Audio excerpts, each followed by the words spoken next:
사람들은 죽으면 끝이라고 생각합니다. 그러나 예수님은 그렇지 않았습니다. 예수님은 십자가에서 죽으심으로 구원 사역을 완성하셨습니다. 오히려 예수님의 죽음은 새로운 시작이었습니다. 그것은 예수님께서 부활하셨기 때문입니다. 특히 예수님의 부활은 확인할 수 없는 소문이나 상징적인 의미를 가진 신화나 꾸며낸 이야기가 아니라 실제로 경험한 사건으로 보도되고 있다는 것이 특별합니다. 복음서나 사도행전 바울의 편지에서 예수님의 부활을 기록한 내용을 보면 수많은 사람들이 부활하신 예수님을 직접 보고 만났다는 사실을 전해주고 있습니다. 부활하신 예수님이 역사적인 존재로 함께 하신다는 것을 뒷받침해주는 말씀이 있는데 그것이 본문 20절의 내용입니다. 볼지어다 내가 세상 끝날까지 너희와 항상 함께 있으리라. 부활하신 예수님은 한 번 나타난 다음에 사라지신 것이 아니라 믿는 사람들 안에서 영원히 함께 하시는 분으로 경험된다고 하는 사실입니다. 우리가 지금 현재 역사적인 존재로 살고 있는 것처럼 우리가 경험하는 예수님 또한 이 역사 속에 우리의 삶 속에 항상 함께하는 분입니다. 그래서 우리는 부활하신 예수님께서 지금도 우리와 함께 하시는 것을 믿습니다. 자, 이 말이 무슨 뜻인가? 부활하신 예수님이 우리와 항상 함께 하신다는 게 무슨 뜻인가를 이해하기 위해서 이런 질문을 해보겠습니다. 중국의 진시황은 어디에 있습니까? 무덤 속에 있지요. 진시황의 무덤은 세계에서 가장 큰 규모를 자랑하지만 그는 죽어서 큰 무덤을 가진 존재로 역사 속에 남아 있습니다. 그 외에도 이집트의 엄청나게 거대한 피라미드, 그 안에는 죽은 왕의 미라가 들어있습니다. 이와 같이 역사적으로 위대했던 어떤 사람도 생을 마감한 후에는 모두 무덤 속에 있습니다. 매장을 했던 화장을 했던. 그렇다면 십자가에서 죽으신 예수님은 어디에 있습니까? 예수님의 무덤은 예루살렘에 있습니다. 그러나 그 무덤은 비어 있습니다. 예수님은 부활하셨기 때문에 무덤 속에 있지 않은 겁니다. 그래서 예수님이 부활하셨다는 것은 한 곳에만 갇혀 있지 않다는 뜻입니다. 우리는 어떻습니까? 우리는 한 곳에 있을 수밖에 없습니다. 우리는 안방에도 있고 거실에도 있을 수 없습니다. 우리는 교회에도 있고 집에도 있을 수가 없어요. 둘 중에 한 곳에만 있을 수 있습니다. 그러나 부활하신 예수님은 하나님 보좌 우편에 계실 뿐만 아니라 지금 여기에 우리와 함께 하신다는 것입니다.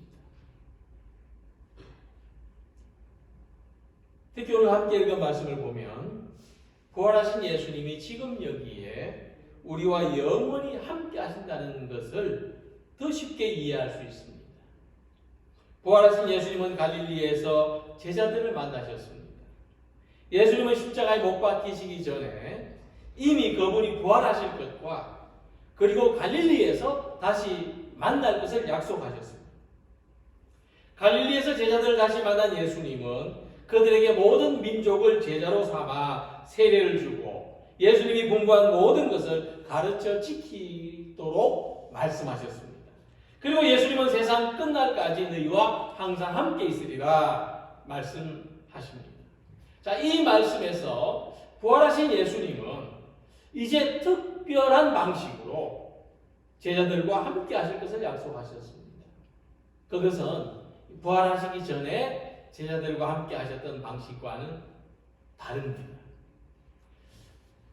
모든 민족을 제자로 삼는 일 안에서 세례를 통해서 복음을 전하고 가르치는 일 속에서 우리들과 영원히 함께 하실 것이라 말씀하신 겁니다. 그러므로 이 부활의 갈릴리는 어떤 곳입니까? 오늘 우리들이 예수님을 만나는 곳입니다.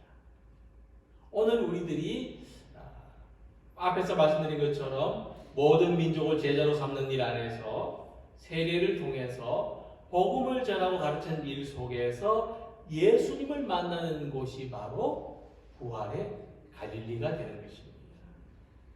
그러므로 오늘 우리들이 우리의 삶의 자리가, 우리 신앙의 자리가 부활의 갈릴리가 되어서 믿는 사람들과 영원히 함께 하시는 예수님을 전파하는 모든 성도님들이 되시기를 소망합니다. 자, 그럼 갈릴리는 어떤 곳입니까? 우리가 부활의 갈릴리에서 살아간다는 것은 어떤 의미입니까? 이 갈릴리는 제자들이 주님을 처음 만나는 곳입니다. 예수님의 12 제자들 모두가 갈릴리에서 예수님을 만났습니다.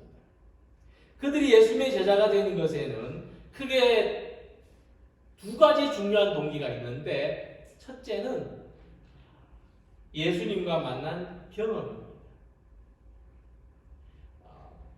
그들은 직접 예수님을 만났고 예수님의 제자가 되었습니다. 갈릴리 호숫가에서든 세관에서든 또 그들이 어떤 곳에 있었든지 예수님과 직접 만나고 그 만난 경험으로 예수님의 제자가 된 겁니다. 이처럼 우리 그리스도인들은 예수님을 만난 경험으로 살아가는 사람들입니다. 교회 다니는 것은 물론이고 우리의 가정생활, 직장생활, 그리고 우리가 혼자 있을 때도 또 무엇을 하든지 우리가 예수님을 만난 경험에 의해서 살아갈 때 우리가 그리스도인이 되었다고 하는 것입니다. 그 중에서도 우리를 움직이는 가장 강력한 힘은 지금 예수님과 만나는 경험입니다. 지금 이곳에서 지금 이 순간에 예수님을 만나는 경험이 우리의 삶의 가장 큰 힘입니다. 부활하신 예수님께서 갈릴리에서 제자들을 다시 만나신 것은 지금 예수님이 그들과 함께 하신다는 그 경험을 주시기 위해서입니다. 지금 예수님이 그들의 모든 삶 속에 함께 하신다는 그 경험을 주시기 위해서죠. 이같이 예수님을 만나는 경험이 오늘 새롭게 경험되는 우리 성도님들이 되시기를 소망합니다. 부활의 예수님이 지금 우리 예배 가운데 함께 하시는 것을 새롭게 경험하고 그리고 이 경험에서 비롯되는 기쁨과 감사, 또 열심과 헌신의 삶이 있는 우리 모두가 되시기를 소망합니다. 예수님의 제자가 되는 두 번째 동기는 분위기입니다. 외국 사람들이 이해하기 어려운 우리말이 있는데 우리 한국말 중에서 눈치라는 말을 참 이해하기 어렵다고 말합니다. 눈치가 있다는 말은 뭐냐면 분위기를 알아차린다는 뜻입니다. 그 반대는 눈치가 없다고 말합니다. 그래서 이 눈치라고 하는 말은 어떤 행동을 할 때 다른 사람을 의식하는 우리나라의 그 문화에서 나온 말이죠. 이 문화를 이해하지 못하면 이 단어를 이해하기 어렵습니다. 근데 지금 우리 가운데 흐르는 분위기를 알아차리는 것을 말하죠. 이 눈치가 있는 겁니다. 여러 사람이 모인 데에서는 정숙하고 돌발 행동을 하지 않는 거죠. 제자들은 예수님을 만났을 때 분위기를 파악했습니다. 눈치가 있었습니다. 어떤 분위기? 예수님이 구세주라는 것을 알았습니다. 예수님이 비범한 분이라는 특별한 존재라는 것을 알았고 또 하나님의 나라를 이루는 분이라는 것을 알았습니다. 예수님의 정신세계를 알았습니다. 그들이 모든 것을 버려두고 단번에 예수님을 따를 수 있었던 것은 바로 이것을 파악했기 때문입니다. 예수님은 누구십니까? 예수님은 어떤 일을 하십니까? 부활하신 예수님을 만난 우리들은 무엇을 해야 됩니까? 지금 우리 가운데 부활하신 예수님이 함께 하시는 것과 하나님 나라가 임하는 것을 발견하는 성도들이 되시기를 소망합니다. 이 교회도 분위기가 있지 않습니까? 우리 교회 분위기가 부활하신 예수님이 함께 하시고 하나님 나라를 이루어가는 그런 분위기가 되기를 소망합니다. 그래서 지금 우리가 어떤 경험을 하고 있는지, 지금 우리가 어떤 분위기에 쌓여 있는지에 대해서 생각해 보기를 원합니다. 만약 우리들이 서커스단의 사슬에 매여 있는 코끼리처럼 어릴 때부터 묶여가지고 자유롭게 움직일 수 없어서 그런 실패와 상처의 경험에 매여 있을 땐 우리가 우리 안에 있는 능력을 온전히 발휘할 수 없습니다. 우리가 능력이 있는, 믿음의 능력이 있는 사람임에도 불구하고 실패와 상처의 경험에 매여 있을 때는 그 능력이 발휘되지 못합니다. 또 미움과 불신의 분위기가 흐르고 있을 때 우리는 함께 힘을 모을 수 없습니다. 서로 원망하고 서로 책임을 돌리기 때문이죠. 제자들도 부활하신 예수님을 만났을 때 예수님을 배웠고 경배하나 아직도 의심하는 사람들이 있더라고 했습니다. 부활하신 예수님과 만나면 주중의 분위기가 있었습니다. 예수님이 부활하신 것에 대한 이 감격과 놀라움의 분위기였지만은 그러나 아직도 그 분위기를 파악하지 못하는 그런 사람들이 있었다는 것입니다. 그러므로 부활하신 예수님을 만나는 새로운 경험과 예수님 안에 있는 부활의 생명은 우리의 경험을 새롭게 하고 우리의 분위기를 새롭게 합니다. 절망의 경험을 희망의 경험으로 어두운 분위기를 밝은 분위기로 변화되게 합니다. 그러므로 오늘 부활주의를 맞이하는 우리들 안에 이 생명의 기운이 흐르고 평화의 기운이 흐르고 소망의 기운이 새롭게 흘러가기를 소망합니다.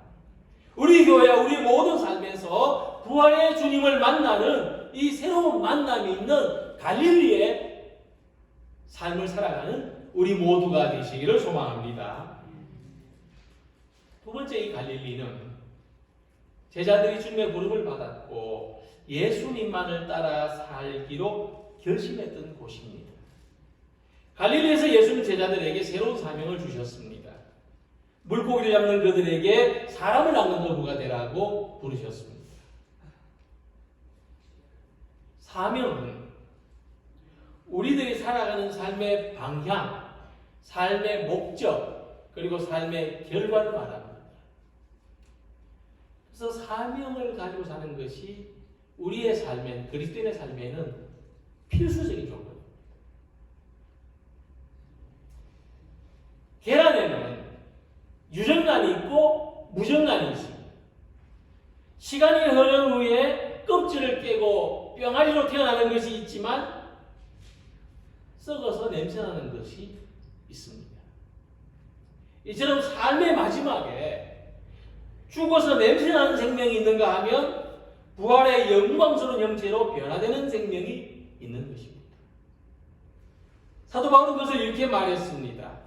죽은 자의 부활도 그와 같으니 썩을 것으로 심고 썩지 아니할 것으로 다시 살아나며 욕된 것으로 심고 영광스러운 것으로 다시 살아나며 약한 것으로 심고 강한 것으로 다시 살아나며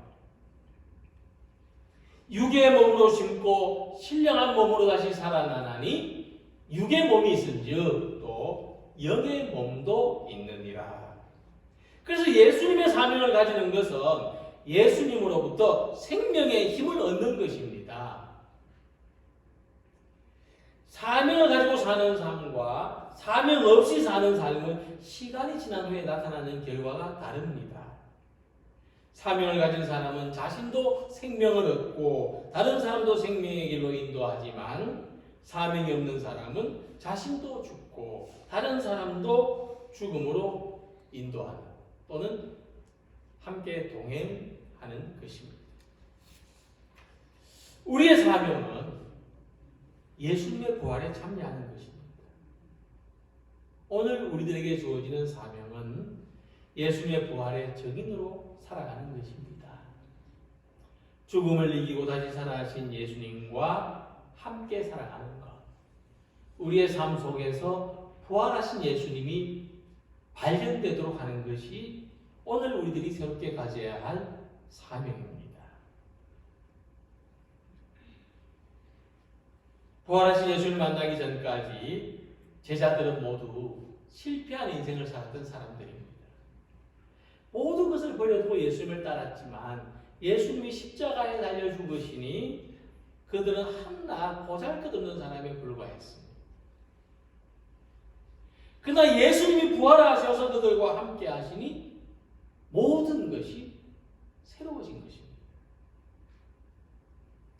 예수님에게 모든 것을 걸었던 사람에게만이 예수님은 삶의 전부가 되시는 것이죠. 예수님이 없는 곳에서 실패와 절망과 무의미함을 경험한 사람이 부활하신 예수님으로부터 생명의 힘을 얻을 수 있는 것입니다. 그래서 예수님은 갈릴리에 다시 만난 제자들에게 너희는 가서 모든 민족을 제자로 삼아 아버지와 아들과 성령의 이름으로 세례를 베풀고 내가 너희에게 분부한 모든 것을 가르쳐 지키게 하라고 말씀하셨습니다. 그러므로 우리가 다시 시작해야 할 갈릴리는 주님의 사명을 회복하는 것입니다. 우리의 신앙이 살아있게 하기 위해서, 우리의 삶에 주님의 생명이 머물게 하기 위해서, 우리가 부활의 증인으로 살아가기 위해서 주님이 우리에게 맡기신 제자의 사명을 회복하는 모든 성도들이 되시기를 소망합니다. 그리고 이 부활의 갈릴리는 주님이 함께 하시는 곳입니다. 갈릴리는 오욕의 땅, 이름이 좋지 않은 이름으로 불리는 지역이었습니다. 무시당하고 소외되고 영적으로뿐만 아니라 사회 문화적으로도 대단히 척박한 곳이었습니다. 그래서 갈릴리의 희망은 없습니다. 갈릴리에 산다는 것은 희망이 없이 사는 것입니다. 그래서 갈릴리의 희망은 오직 예수님입니다. 예수님이 왜 그렇게 선풍적인 분위기를 일으키셨는지 우리는 그것을 거꾸로 이해할 수 있습니다. 갈릴리는 그만큼 절망적인 곳이었기 때문입니다. 예수님과 함께 있을 때 제자들은 병자들이 고침받고 풍랑이 잔잔해지는 기적을 경험하였고 떡 5개와 물고기 2마리로 5,000명이 넘는 사람들이 먹고도 남는 새로운 만나를 경험했습니다. 예수님과 함께 있을 때 그들은 굶었지만 배고프지 않았고 헐벗었지만 염려되지 않았고 사람들이 외면했지만 그런 시선들이 두렵지 않았습니다. 주님이 함께 하셨기 때문입니다. 주님이 함께 하신다는 것은 이렇게 우리의 삶에 큰 힘이 되고 위안이 되고 또 능력이 되는 것입니다. 갈릴리에서 부활하신 예수님을 다시 만난 제자들은 주님이 그들과 영원히 함께 하시는 것을, 그 삶을 새롭게 경험했습니다. 주님이 주시는 참되고 영원한 평안을 얻었습니다. 그 안에서 새로운 믿음과 용기를 가지게 됐습니다. 그래서 부활하신 주님을 만난 사람의 삶에는 변화가 있을 수밖에 없습니다. 사도 바울은 고린도전서 15장 57절 아래서 말했습니다. 우리 주 예수 그리스도로 말미암아 우리에게 승리를 주시는 하나님께 감사하노니 그러므로 내 사랑하는 형제들아 견실하며 흔들리지 말고 항상 주의 일에 더욱 힘쓴 자들이 되라. 이는 너희 수고가 주 안에서 헛되지 않은 줄 알리라. 사도 바울은 부활하신 주를 만난 사람들 속에서 이와 같은 새로운 삶의 변화, 새로운 삶의 능력이 나타나야 하는 것을 기대하고 있었던 것입니다. 절망하고 낙심한 제자들이 부활하신 주님을 만남으로 말미암아 이 소외된 땅 갈릴리가 모든 사람의 주목을 받는 부활의 성지로 거듭나는 새로운 역사가 시작된 것입니다. 이제 우리들의 갈릴리는 부활하신 주님께서 영원히 함께 하시는 곳입니다. 세상 끝날까지 함께 하겠다고 약속하신 주님은 우리의 삶의 밝은 빛과 평안과 희망과 위로를 주십니다. 부활하신 주님이 함께 하시는 오늘 이 자리가 우리의 갈릴리입니다. 오늘 함께 읽으신 본문에는 부활하신 주님이 어떻게 나타나셨으며 어디에 계신가 하는 긴 결말을 가지고 있는데 무슨 이야기를 하려고 하는가 하면 바로 우리가 있는 여기, 부활하신 예수님을 믿고 있는 여기가 갈릴리라는 것을 말씀하고 있는 것입니다. 마찬가지로 오늘 우리들도 부활하신 주님이 어디에 계신지를 찾습니다. 내가 믿고 있는 주님이 지금 어디에 계신지를 찾습니다. 그러므로 주님께서는 우리에게 말씀하시기를 볼지어다 내가 세상 끝날까지 너희와 항상 함께 있으리라 말씀하셨습니다.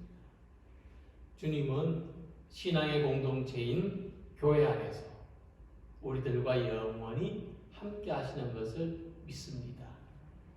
오늘 이곳에서 부활하신 주님을 만나는 우리 모두가 되시기를 소망합니다. 예수님의 부활은 무덤 바깥에서 진행된 것이 아니라 무덤 속에서 진행된 사건입니다.